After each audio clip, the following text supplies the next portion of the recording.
पहले के जमाने में हवा का ही वेट करते थे। ये मौसम काम करने नहीं देगा। यहाँ पे बैठे बैठे ऊपर पहाड़ी पे एक जानवर दिखाई दिया है और उसके ऊपर से बैलों को भी घुमाते थे। बहुत ज्यादा धुंध लगी हुई है, फिर भी नज़ारे बहुत खूबसूरत हैं। यही तो अनुभव चाहिए पहाड़ों में गाड़ी चलाने का। तो सुबह सुबह जैसे अभी बाहर निकले तो आज सामने का माहौल देखिए, पहाड़ों पे धुंध धुंध सी बादल बादल से लगे हैं, तो नज़ारे ज्यादा क्लियर नहीं है। बाकी आसपास में बहुत सारे बंदर आए हुए हैं, बहुत भयंकर आतंक मचा रखा है भाई इनका। बाकी माँ ने यहाँ पे गेहूं की कटाई करी थी कल, तो उनको आज यहाँ से भारी बना के परवाड़ी तक ले जाएंगे।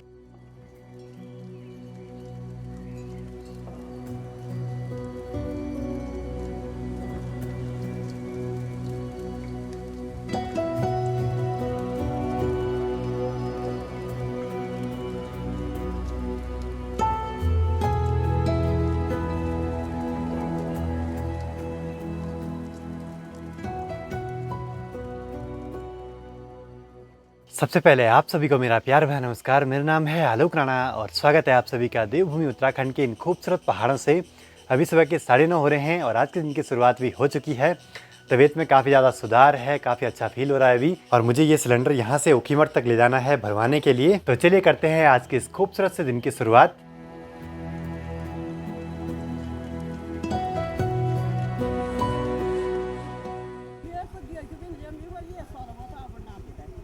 देखिए जी, अभी का सीन गड़बड़ हो गया है। मैं इतनी मेहनत करके सिलेंडर रोड तक ले आया और पता चला कि आज ऊखीमठ में गैस नहीं है।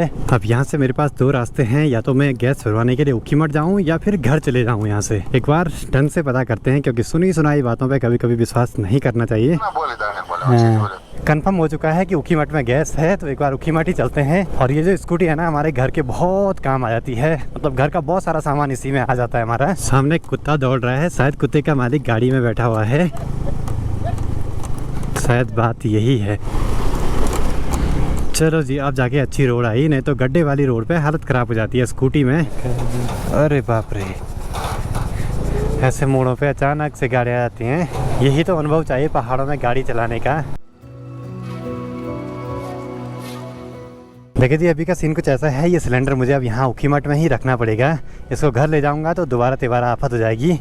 कल आएगी गैस तो कल भरवा देंगे एक बार। चलो जी, मार्केट में तो पहुँच चुका हूँ। अब ये सिलेंडर यहाँ पे भरतपाल मेडिकल पे अंकल जी की दुकान पे रख लेते हैं। यहाँ पे भरतपाल मेडिकल पे थोड़ा सा बीपी भी चेक करवाया, और अच्छी बात यह है कि आज बीपी बिल्कुल नॉर्मल है। पता नहीं क्या हो गया था कुछ दिन पहले, कुछ तबीयत गड़बड़ होने की वजह से भी, और मन में बहुत सारी चीज़ें कभी चलती रहती हैं। तो घर जाने से पहले एक बार आसपास के खूबसूरत से नज़ारे एंजॉय कीजिए।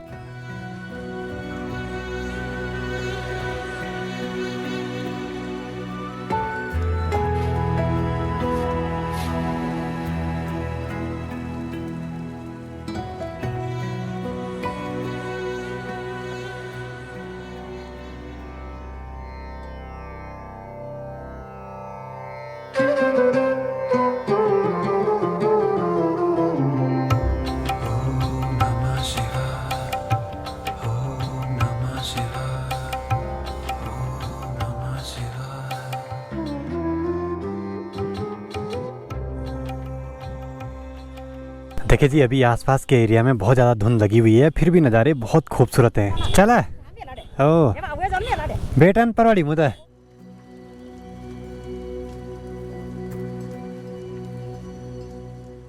चले जी, ऊखीमठ से भी घूमघाम हो गई है। बाकी जिस काम के लिए गया था वो तो हो नहीं पाया।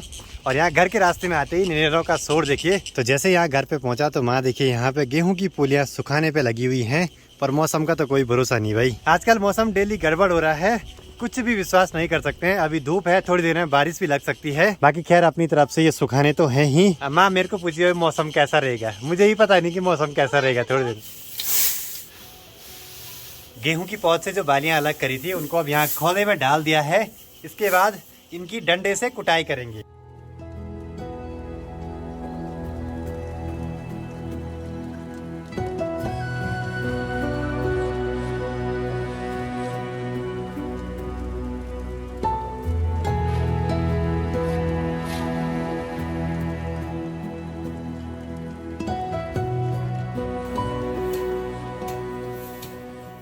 सामने से मौसम गड़बड़ होने वाला है और माँ यहाँ पे जो ऊपर पुलियाँ रखी थी उनको खौले में डालने लगी है। गेहूं की कुटाई करके जब बीज अलग कर देते हैं उसके बाद उनमें से जो कचरा रह जाता है, पोड़ी रह जाती है, उसको भी अलग करना होता है हवा के सहारे। हवा चली तो अच्छी बात, नहीं तो फिर पंखा लगाना पड़ता है।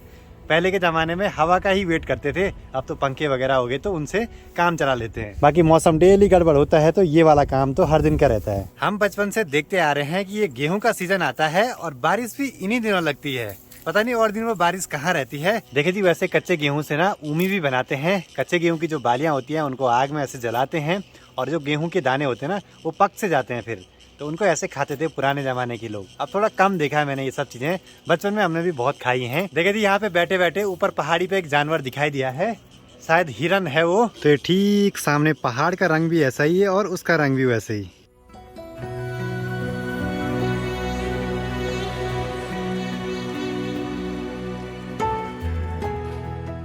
अब ऐसे मौसम में बिल्कुल सुनिंद नहीं सो सकते हैं दिन के टाइम पे। कहीं बारिश लगी तो फिर सारे गेहूं भीग जाएंगे।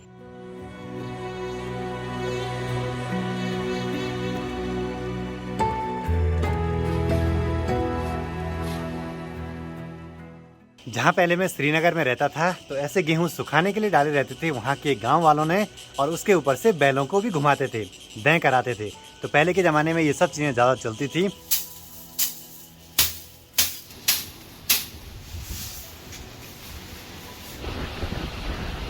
अभी बाहर तेज हवाएं चलने लगी हैं तो ये पूलियाँ हम जल्दी से संभाल लेते हैं, कहीं हवा में ना उड़ जाएं।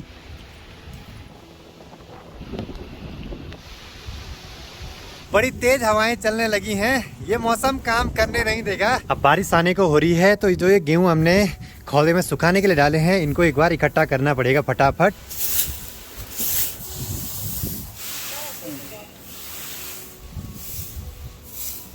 हमने सारे गेहूं अंदर रखे और बाहर फिर से धूप लग गई। खैर ये वाले गेहूं यहीं बरामदे पे हैं, आराम से सूखते रहेंगे। मौसम भी हमारे साथ पता नहीं क्या क्या खेल खेल रहा है। खैर प्रकृति है, वो तो अपना रंग बदलेगी ही। शाम हो गई पर माँ का काम अभी जारी है। माँ बस लगातार लगी है गेहूं की बालियां अलग करने पे, और सामने के माहौल के हाल कुछ ऐसे हैं। बाकी आज पापा जी गिरिया पे ही रहे क्योंकि वहाँ पे बंदर बहुत नुकसान कर रहे हैं, तो वहाँ के बंदरों को भी भगाना जरूरी हो जाता है। नहीं तो आजकल वहाँ पे थोड़ा सा गेहूं वो रखे हैं उनको ढंग से बर्बाद कर दे रहे हो। अब ये गेहूं वाला काम तो कुछ दिन तक चलता ही रहेगा, उससे पहले अब जरा गौशाला का काम निपटा देते हैं। अब कुछ टाइम पहले यहाँ खेतों में बीज बोए थे तो आजकल छोटी छोटी पौध जम के आ चुकी है, तो अच्छी बात है भाई। मशीन से इस बार हमने पहली बार हल लगाया था तो बीज अच्छे से जम के आ चुके हैं।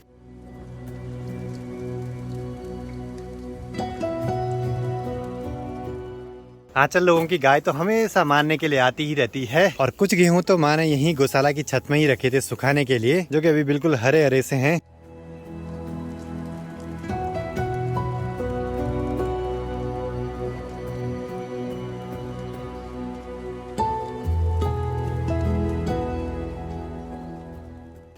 माने यहाँ गौशाला के काम भी निपटा दिए हैं, और यहाँ पे ये जो गेहूं की भारी है यहाँ से सीधे घर तक ले जानी है। माँ बोली मिलाने वाल, थोड़ा रुक जाओ मैं ले जाता हूँ। तामोसा को तो उठाया था। माँ को लगता है उसका बच्चा कुछ नहीं जानता, उठा के काम करेगा तो उस पर कुछ हो जाएगा।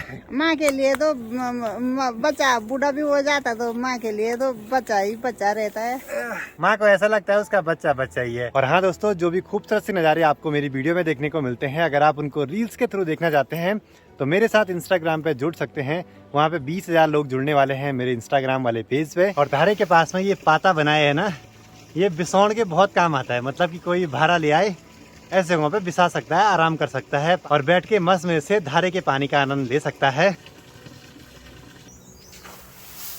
आज गिरिया के लिए रास्ता लग गए थे और यहाँ के गेहूं नहीं उठाए। अब जरूरी नहीं कि सुअर सिर्फ खेतों के गेहूं का ही नुकसान करे, घर में जो रखे हैं ना इनका भी नुकसान कर सकता है। तो इकट्ठा करके बरसाती से ढकाने जरूरी हैं। मौसम से भी बचे रहेंगे और जानवरों से भी। मैं बोली मेरे को वो स्कूटी चला के जानता है, बोल थोड़ा मेरे को अटपटा सा लगता था पहले, अब तो सही रहता है। पर फिर भी जो कॉन्फिडेंस बाइक में आता है वो स्कूटी में बिल्कुल भी नहीं आता है। अब ऐसे गड्ढे वाली जगहों पे ना डर लगता है कहीं स्कूटी से छटक के इधर उधर न पड़ जाए। तो यहाँ मनसुना के पास में कोई वृद्ध व्यक्ति हैं। हेलो।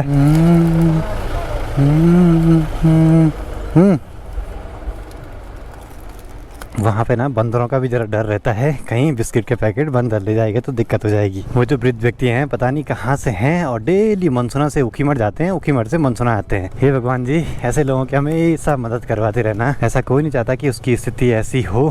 प्रणाम प्रणाम प्रणाम। प्रणाम प्रणाम। ये बच्ची बहुत काम करती है घर का।